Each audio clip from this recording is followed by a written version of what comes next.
Hello, everybody. So, I started kind of typing out things, like things that I want to talk about, because I get just so sidetracked with my stuff. Also, I'm playing Minecraft right now, so I'm kind of multitasking here, but I wrote some notes down and stuff, and I'm like, okay, I have topics. If I can stick to a topic, hopefully it won't seem like all over the place. This journey's getting rougher and rougher for me, I'm not gonna lie, but I know that it's gonna be worth it. There's a lot of things that I actually don't think I remember, and stuff that it's kind of scary. I don't know, like some of the notes that I wrote down in my journal, like it's just like stuff that I figure I could put in my journaling. I had a lot of people repeat to me through life, like life's not like a movie. They always said that to me all the time because I tried to explain myself. Nobody ever, of course, listened. But in my experience, life is a movie.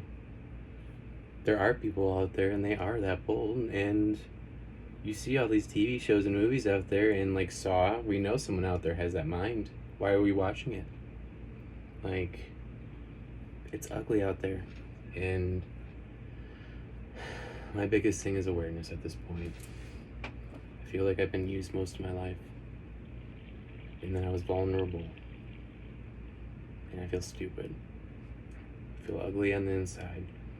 You believe it after however long, like being told. I can't make this stuff up, man.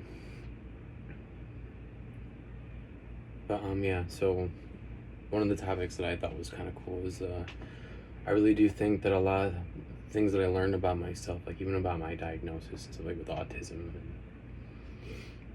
I feel like a lot of my family was too. Like a lot of my family were felonies. They had felonies, and I mean, I wasn't. I was the first to graduate from high school. Like, they didn't have their diplomas. I think they knew I wanted to do something. The main thing I wanted to do at that age was make sure that I could become something that might help my family. I have the knowledge part of it, and I watch the videos and I learn, but I just can't wrap my mind around having a degree where there's more to it than what, like, I really do think people should probably have a career in the nursing field somewhat, some way before they get into what they think they might know or like. Because they don't teach you that in college, and that was my mistake, is I did it reverse. The kids I was in school with, they never set foot. I already had, and I just couldn't. I just always been that way, and then I just always seemed like I caused problems. Or even in college, I was pulled aside and was like, "We don't think you're taking this seriously." I was sitting in the corner by myself at one point. I had a partner; she wouldn't even sit near me. That's just the way my life is over and over. And I was like, you know, at a certain point, you just get kind of tired of it. And you just kind of start blending in like how everybody thinks you are, and everybody just seems to know who you are before you even know who you are. And it's everybody has their hand in your life, basically.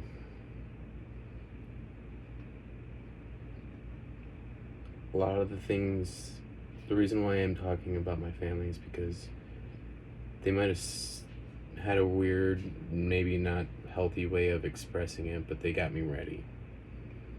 I see a lot of myself in them, but a lot of myself and seeing myself in them has kept me protected this whole time. In my eyes, some of the traumas I feel like needs to be there, otherwise I wouldn't have been prepared for. I don't think I would be here today, to be honest. And it's a scary thought.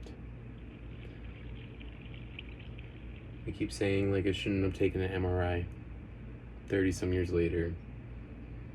They should have saw this stuff when I was going through foster care. Like it's right now, yes, I could be upset with all that, but no. People, this is what I try to tell people. Be yourself, and the ones that are genuine will stick around and be your true fans. I get on TikTok, I can see the statistics and stuff like that. I download my videos through my phone, not through TikTok. I see very select few, but I want that very select few have an audience, someone listen.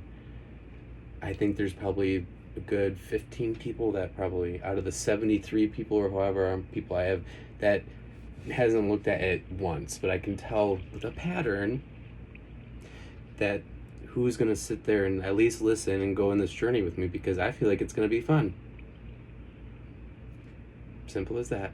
I have a lot to offer. I'm not trying to one up anybody. I'm scared. I have never been good with conversation, but even though I was always really good in customer service, like I always helped. I was good at wording. I learned how to do it. In the beginning, it was scary. It's like getting on stage for the first time. It's like it's always going to be scary, but you learn and you adapt when you can. But yeah, a lot of the stuff that I learned was through them. Even though it was a very messed up way that I had to learn it, caused trauma, there was abuse in many so ways. And I can sit here and be angry at them all day, or I can sit there and be like, well, I'm here today. What do I be angry more at? Because I'm going to say what I say to everybody now. Before I didn't get it, my situation's not the same as everybody else's. I don't expect everybody to be on the same plane as me, but regardless of what's going on around me or what makes me feel paranoid, or I see things shifting around me, a lot of different things, and it's just not knowing is what gives me the anxiety and paranoia.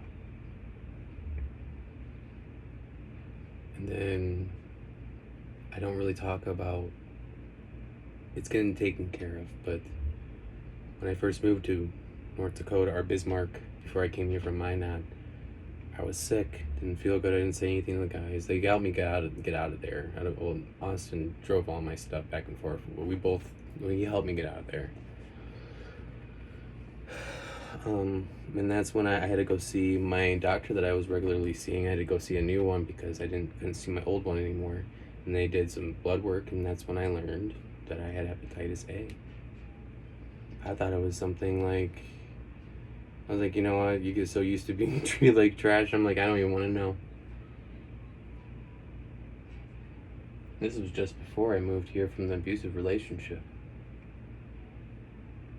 I'm pretty sure I already knew back then too that he was probably not cooking food all the way, but I was also getting drinks and stuff fed to me, but I can't make this up too, and it's not anybody. I'm not trying to get anybody to. As how I was when I was always vulnerable. There was a couple times when I was younger that was just roofied, and there was a time where I told them not to do it. I have to go to the bathroom, and I came back, and that was my first time being roofied, and I was with my husband at the time. I don't know, people just think they can just joke with me or put me in harm's way, but it's so easy for people to shove people like me under the rug and blames me for the things. I can't even tell you how many times I tried to be like, you know what, I'm sorry for what I did to you, and they never say anything back. Well, I'm glad that you figured that you're sorry because you're the one who did. No, you're gaslighting. I've played this game so many times, I almost don't even want to say sorry anymore. Like, it makes me sick. Just own up to what happened, what you did. That's just how I was raised, and it really does upset me. I think it's part of my everything. So, I'm doing okay. It's just a lot. I'm very scared, surgery. I am doing good without smoking, so just wanted to give everybody an update and go play some Minecraft. Everybody have a wonderful day.